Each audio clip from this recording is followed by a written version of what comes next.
गं गणपतये नमः.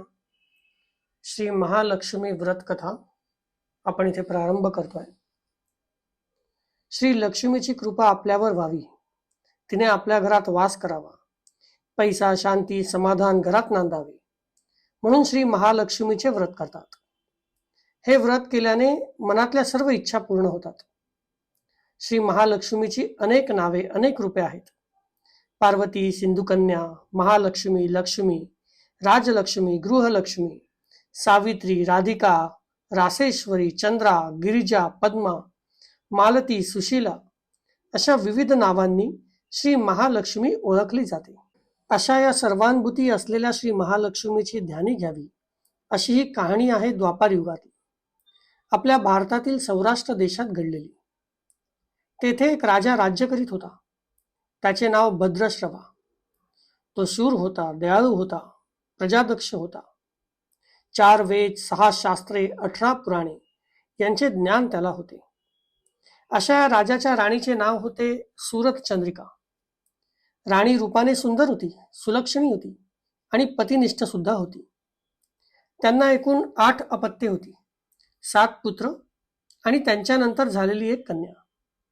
राजा राणीने कन्येचे नाव श्यामबाला ठेवले होते. एकदा देवीच्या मनात आले, आपण राजाच्या राजप्रासादी राहावे. त्याने राजा आणखी सुखी होईल, प्रजेलाही तो आणखी सुख देईल. गरिबाकडे राहिले तर सगळ्या संपत्तीचा तो एकटाच उपभोग घेईल. म्हणून देवीने एका म्हातारीचे रूप घेतले, फाटकी वस्त्रे न्याली, आधारासाठी काठी घेतली आणि काठी टेकत टेकत ती राणीच्या महालाच्या दाराशी आली. तिला पाहताच एक दासी पुढे आली. तिने म्हातारीला विचारले, कोण ग बाई तू, कुठून आलीस, काय काम काढलंस, तुझं नाव काय, गाव काय, काय हवंय तुला? म्हातारीचे रूप घेतलेली श्री महालक्ष्मी म्हणाली, माझं नाव कमलाबाई, द्वारकेला राहते मी. तुझ्या राणीला भेटायला आले. कुठे ती? दासी म्हणाली, राणीसाहेब महालात आहेत. त्यांना सांगायला गेले तर त्या माझ्यावरच रागवतील. तुला त्या कशा भेटतील? तुझा अवतार पाहून तुला त्या हाकलूनच देतील. तू इथेच थोडा वेळ आडुशाला थांब. म्हातारीला राग आला. ती संतापून म्हणाली, तुझी राणी गेल्या जन्मी एका वैश्याची पत्नी होती. तो वैश्य फार गरीब होता. त्यावरून त्या दोघांची नेहमी भांडणे होत. नवरा तिला मारहाण करी. या त्रासाला कंटाळून एक दिवस ती घर सोडून गेली आणि जंगलात उपाशी तापाशी भटकू लागली. तिची अवस्था पाहून मला तिची दया आली. मी तिला ऐश्वर्य, सुख, संपत्ती देणाऱ्या श्री महालक्ष्मी व्रताची माहिती सांगितली. त्याप्रमाणे तिने ते व्रत केले. तिच्या व्रताने महालक्ष्मी प्रसन्न झाली. तिचे दारिद्र्य संपले. तिचे घर संपत्तीने समृद्धीने भरले. तिच्या जीवनात आनंद भरला. लक्ष्मी व्रत केल्यामुळे मृत्यूनंतर ते दोघे पती पत्नी लक्ष्मी लोकात वैभवात राहिले. या जन्मी त्यांचा जन्म राजकुळात झालेला आहे. देवीच्या कृपेने ती आता राणीपदावर बसली आहे. पण लक्ष्मी व्रताचा तिला आता विसर पडलाय. त्याचीच आठवण करून देण्यासाठी मी इथे आली. म्हातारीचे बोलणे ऐकून दासीच्या मनात जिज्ञासा निर्माण झाली. म्हातारीला पाणी दिले, नमस्कार केला आणि ती म्हणाली, मला सांगाल ते व्रत, मी करीन ते नेमाने, उठणार नाही, मातणार नाही, घेतलेला वसा टाकणार नाही. म्हातारीने दासीला लक्ष्मी व्रताची माहिती सांगितली. मग ती उठली आणि काठी टेकत निघणार तेवढ्यात राणी तरातरा महालातून बाहेर आली. फाटक्या वस्त्रातील म्हातारीला पाहताच ती संतापली आणि उर्मटपणे म्हणाली, कोण ग तू ठेरडे, इथे कशाला आली आहेस, जा इथून. तिने पुढे होऊन म्हातारीला घालवून दिले. ती म्हातारी म्हणजे प्रत्यक्ष महालक्ष्मीच होती हे राणीला कळलेच नाही. राणीचा तो उर्मटपणा पाहून महालक्ष्मीने तिथे न थांबता स्वस्थानी जाण्याचे ठरवले. राणीचा महाल सोडून म्हातारी निघणार तोच एक मुलगी लगबगीने बाहेर आली. ती मुलगी होती राजकन्या श्यामबाला. तिने येऊन म्हातारीला नमस्कार केला आणि कळवळून म्हणाली, आजी रागवू नका, माझी आई चुकली, तिच्यासाठी मला क्षमा करा, मी तुमच्या पाया पडते. राजकन्याचे ते बोलणे ऐकून श्री महालक्ष्मीला तिची दया आली. तिने श्यामबालाला लक्ष्मी व्रताची माहिती सांगितली. तो दिवस मार्गशीर्ष महिन्यातला पहिला गुरुवार होता. पुढे त्या दासीने लक्ष्मी व्रत केले. तिची स्थिती सुधारली. दासी पण सोडून ती सुखाने संसार करू लागली. राजकन्या श्यामबालानेही भक्तिभावाने सांगितल्याप्रमाणे महालक्ष्मी व्रत केले.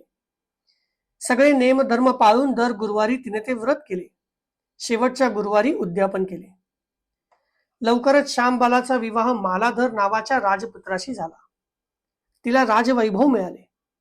लक्ष्मी व्रताच्या प्रभावाने तिचा संसार सुखासमाधानात चालू लागला. पण इकडे भद्रश्रवा आणि राणी चंद्रिका यांना हळूहळू वाईट दिवस दिसायला लागले. त्यांचे राज्य गेले, त्यांचे सगळे वैभव ऐश्वर्य लयाला गेले. चंद्रिका राणी होती, ती स्थिती आता बदलली. अन्न पाण्यालाही ती महाग झाली. भद्रश्रवाला फार वाईट वाटे, पण तो तरी काय करणार. एक एक दिवस चिंतेने उगवत होता, तसाच मावळत होता.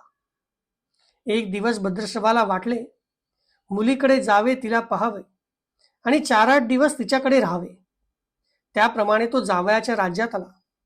चालून चालून तो खूप दमला होता, म्हणून थोडा वेळ विश्रांती घेण्यासाठी तो एका नदीच्या काठी बसला. राणीची दासी नदीवर येत होती. तिने भद्रश्रवाला ओळखले. दासी धावत महालात गेली. राजाला बातमी सांगितली. श्यामबालालाही ते समजले. श्यामबाला आणि मालाधराने रथ पाठवून भद्रश्रवाला मोठ्या मान सन्मानाने राजवाड्यात आणले आणि त्याचा आदर सत्कार केला. काही दिवस जावयाचा आणि मुलीचा पाहुणचार घेत भद्रश्रवा राजवाड्यात राहिला. आता परत जायचे विचार त्याच्या मनात घोळू लागले. जावयाला त्याने तसे सांगितले. जावयाने संमती दिली. भद्रश्रवा परत जायला निघाला तेव्हा श्यामबालेने एक हंडा भरून धन पित्याला दिले. तो हंडा घेऊन भद्रश्रवा घरी आला. मुलीने धनाने भरलेला हंडा दिला आहे हे ऐकून सूरज चंद्रिकेचा आनंद गगनात मावेना. घाईघाईने तिने हंड्यावरचे झाकण काढले आणि आत पाहते तर काय, हंड्यात धन नव्हतेच, होते फक्त कोळसे.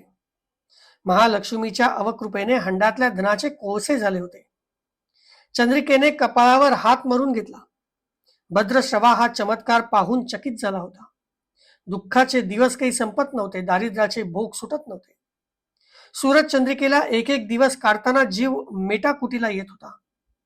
एक दिवस सूरज चंद्रिकेच्या मनातही लेकीला भेटायची इच्छा निर्माण झाली. त्याप्रमाणे ती लेकीच्या घरी जाण्यासाठी निघाली. तो दिवस मार्गशीर्ष महिन्यातला शेवटचा गुरुवार होता. सूरज चंद्रिका लेकीच्या घरी पोहोचली तेव्हा श्यामबाला व्रताचे उद्यापन करीत होती. श्यामबालेने आईकडूनही महालक्ष्मी व्रत करवून घेतले. 4 दिवस मुलीकडे राहून सूरज चंद्रिका परत आपल्या गावाला आली. लक्ष्मी व्रत केल्यामुळे काही दिवसातच त्यांना त्यांचे पूर्वीचे वैभव परत मिळाले. राज्य प्राप्ती झाली. पुढे काही दिवसांनी आई वडिलांना भेटण्यासाठी म्हणून श्यामबाला माहेरी आली. पण बाप भेटायला गेला असताना त्याला श्यामबालेने कोळसा भरलेला हंडा तरी दिला होता, पण आपल्याला मात्र काहीच दिलं नाही. हा राग राणीच्या मनात होता. त्यामुळे श्यामबालेचे व्हावे तसे स्वागत काही कुणी केलं नाही. राणीने एका प्रकारे तिचा अपमानच केला होता. पण श्यामबालेला आईचा राग आला नाही. ती पुन्हा आपल्या घरी जाण्यासाठी निघाली. निघताना तिने पूर्वी बापाला दिलेला हंडा परत घेतला, त्यात मीठ भरले आणि तो हंडा घेऊन ती आपल्या सासरी आली. स्वगृही आल्यावर मालाधराने श्यामबालेला विचारले, माहेराहून काय आणलंस? श्यामबालेने बरोबर आणलेल्या हंड्याकडे बोट दाखवले. मालाधराने झाकण काढून आत पाहिले तर हंड्यात मिठाचे खडे. मालाधराने चकित होत पत्नीला विचारले, हे काय, या मिठाचा काय उपयोग? श्यामबाला म्हणाली, थोडं थांबा म्हणजे कळेलच. त्या दिवशी श्यामबालाने कुठल्याच पदार्थात मीठ घातले नाही. सगळेच पदार्थ अळणी. मालाधर जेवायला बसल्यानंतर तिने त्याला सगळे पदार्थ वाढले. सगळे जेवण त्याला अळणी लागले. मग श्यामबालाने पानात थोडे मीठ वाढले. अन्न पदार्थात ते मिसळताच बेचव अन्नाला चव आली. हा मिठाचा उपयोग. श्यामबाला पतीला म्हणाली. मालाधरालाही तिचे म्हणणे पटले. थोडक्यात, जे कोणी महालक्ष्मी व्रत श्रद्धेने आणि मनोभावे करतील त्यांना श्री महालक्ष्मी प्रसन्न होऊन त्यांच्यावर तिची कृपा होईल. पण श्रीमंती आल्यावर सुद्धा माणसाने उतू नये, मातू नये. नित्य नेमाने श्री महालक्ष्मी व्रत करावे. देवीचे मनन चिंतन करावे, म्हणजे देवी सदैव तुमच्या पाठीशी उभी राहील, तुमची कामना पूर्ण करेल. महालक्ष्मीची ही कथा कहाणी गुरुवारची सुफळ संपूर्ण. ओम महालक्ष्मी नमः. ओम शांती शांती शांती. जय श्रीराम. जय हनुमान.